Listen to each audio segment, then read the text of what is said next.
Hi, I'm Irving, and I'm still an Adamaniac. For new adventures of Batman! Without warning, ships have started disappearing in an area of the Caribbean, and nobody has an explanation.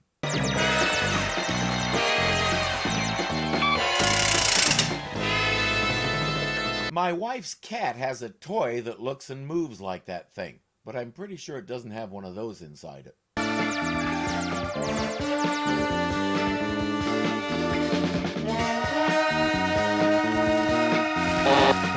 It's an air bubble. I promise you it'll keep going up with or without the help.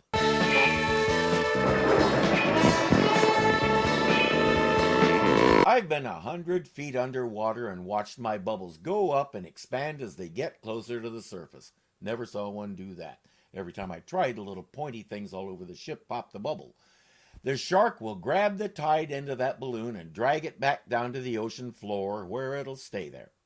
Before you ask, I don't know why it doesn't float to the surface again like a good air bubble is supposed to. 3 down below, 1 to go.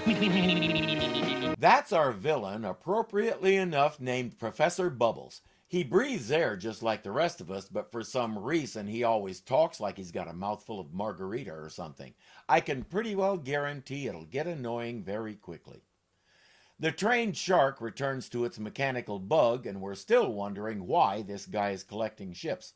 The world is 3/5 water below. Whoever rules the water can rule the world.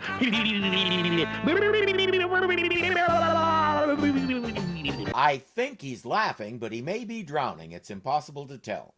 What does he mean by control the water? Earth's oceans are a big place.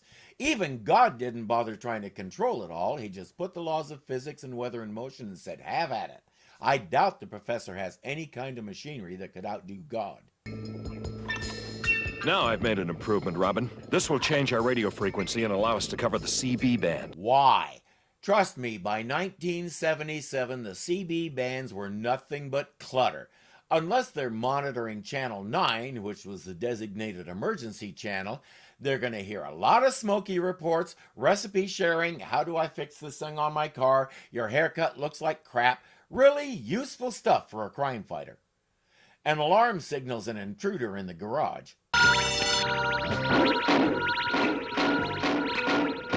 Never mind, it's just a really big mouse. Looks like it did you the courtesy of trapping itself.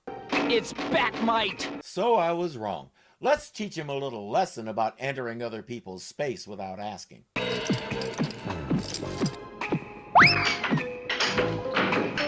Jumpin' Jupiter, what's this all? Hello, Batman. Robin? Robin, I think we caught an intruder. Intruder? It's me, Batmite. Oh, come on, fellas, let me out, please. Don't you know there's a law against trespassing? I'm guessing the cage is made of steel. He said in the first episode that he can't poof through steel. Batman, this is Commissioner Gordon. Oh, it's just you. I was hoping for Wonder Woman. Linda Carter is something else. All right, what do you want? The ships were drones like this one. They were guided by radio. They carried no people, but their cargo was priceless.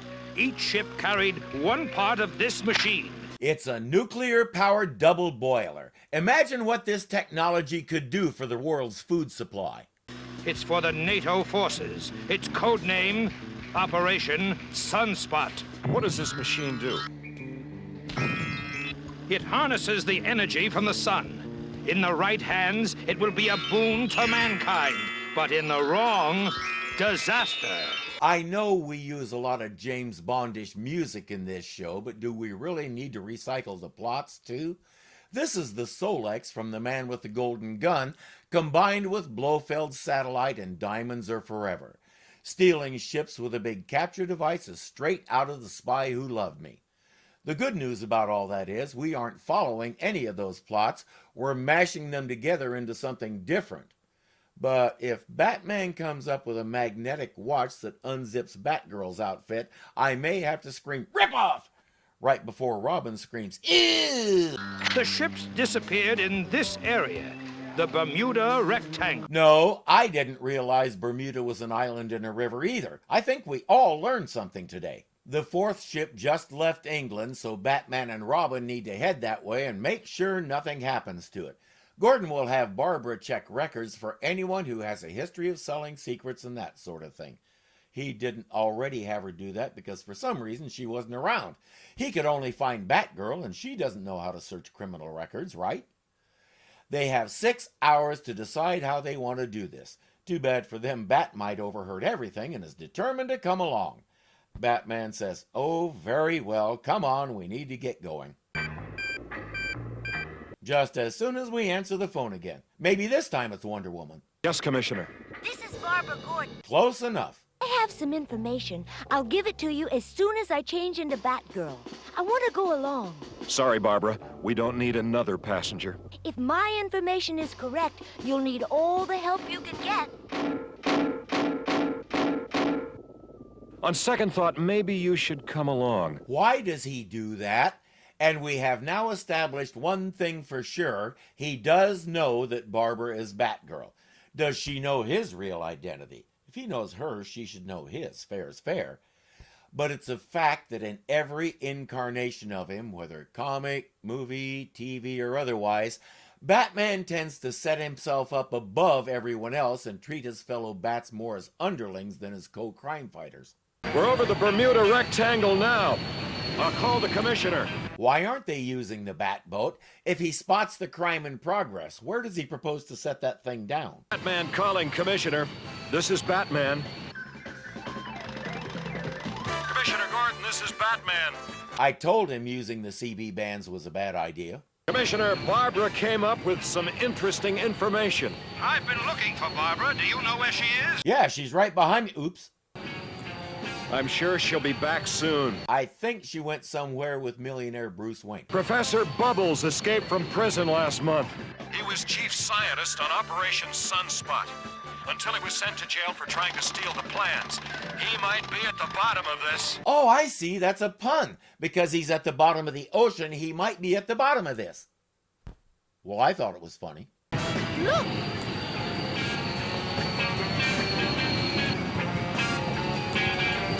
All right, Shark 2, bring it down. It's just enough of a tease that Batman says we have to see what that is before it disappears. Here comes the Bat Sub. Whee! This really beats a roller coaster. Why didn't the impact destroy the plane and throw them around like rag dolls? Because he's Batman, duh. All right, Bo, it's time for the maelstrom. Range 100 yards. Start rotation. The Bat Sub can't pull away from the vortex those things are creating, so Batman steers right through it and out the other end. But Bubbles isn't done with him.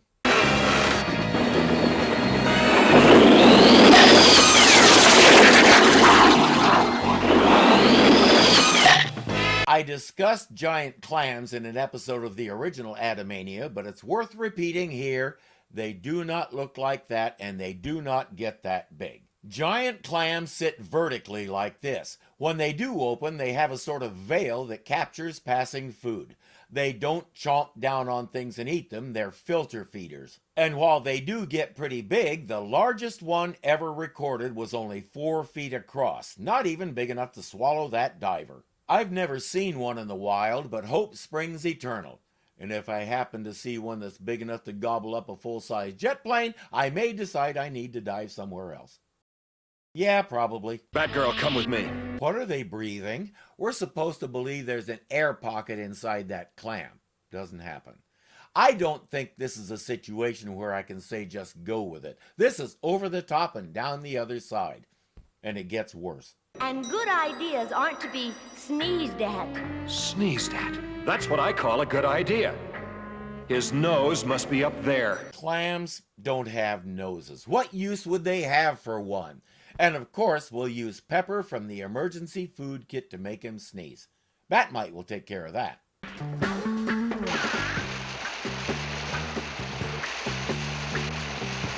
Why can't he just fly up there or poof to where he wants to go?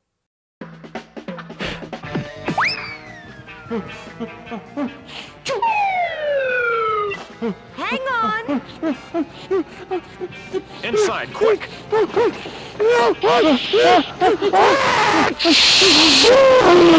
To everyone's surprise, the air pocket stayed in the clam. Professor Bubbles installed a minimal force field for just that purpose. I did it! I did it! You did it! Holy ego! All right, Robin. Knock it off, Robin. You weren't the one who climbed into a clam's nose. Yes, he did it, and you just devastated him. I say Batman should shove you back in the clam. Break out the bat sonar and see if we can pick up the professor's voice.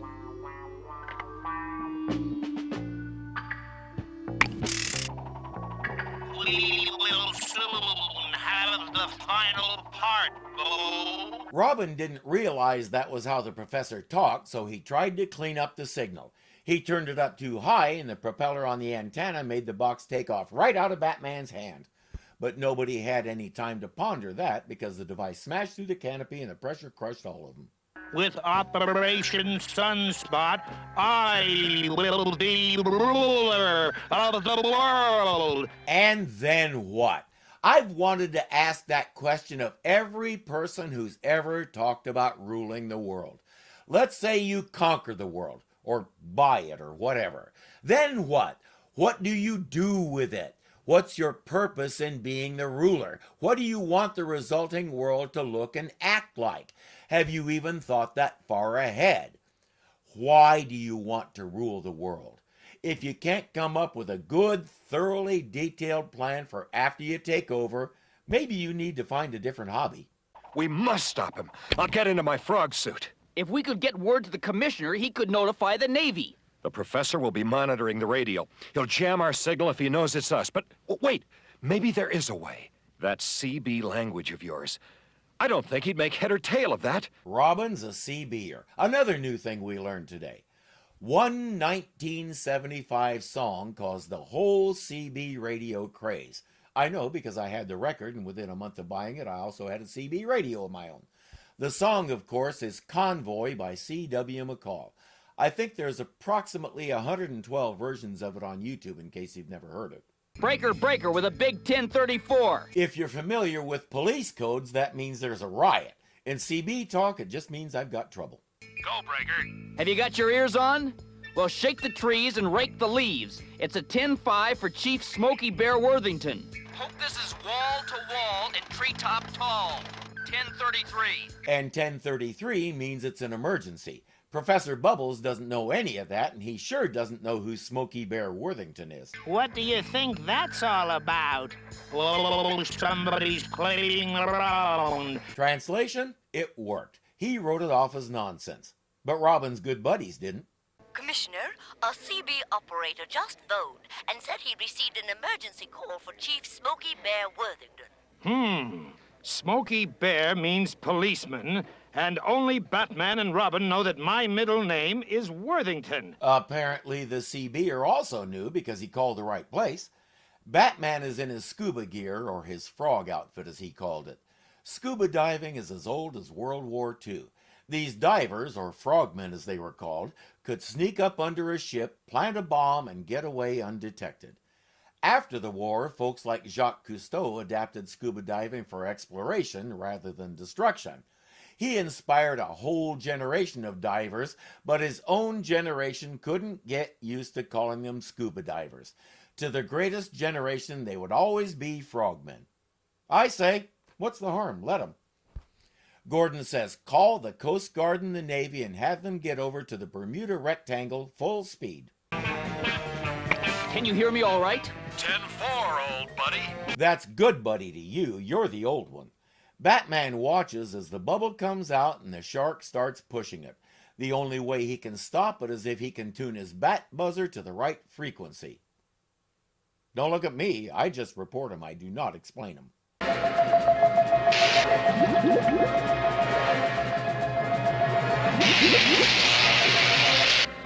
I think the shark decided that's the wrong bubble.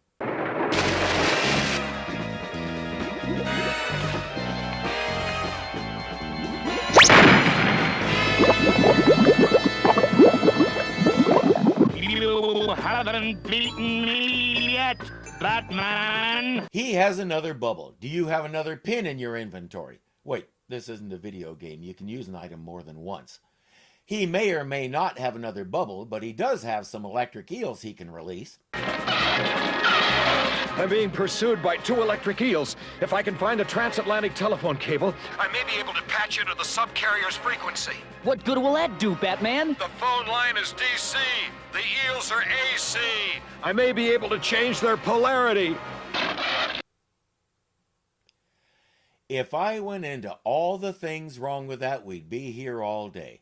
Let's just say he's Batman, so it works. Professor, there are ships coming from all directions. It's the Navy. We've got to get out of here. Lucky I planned for this possibility. Start the rocket. Unfortunately, he forgot that rockets generate a lot of heat and will instantly boil the water around them. That evening, the shark dined on poached Professor and baked Bo. Garnished with a boiled egg. Robin, the professor's getting away. I can't keep up with him. Turn on the bat amplifier so my voice can be heard underwater. If he's trying to call the Navy, having Robin use the radio would be a lot more effective. Shark Tooth, get the bubble. Push it up, Shark Tooth. Good boy, Shark Tooth. But this is a lot more entertaining. There's nothing the professor can do because this time he's the bubble. Except this time the bubble won't catch the ship. Quite the opposite, in fact. I don't know why he's pounding on the glass. He built the thing. I assume he knows where the door is. It never fails. When a production decides to go underwater, there's very little that they get right. But in this instance, I can't be too critical because it's not meant to be taken seriously. It's meant to make kids laugh, and I'm guessing it succeeded, partly because it's so silly. I'm not sure the professor himself was so successful.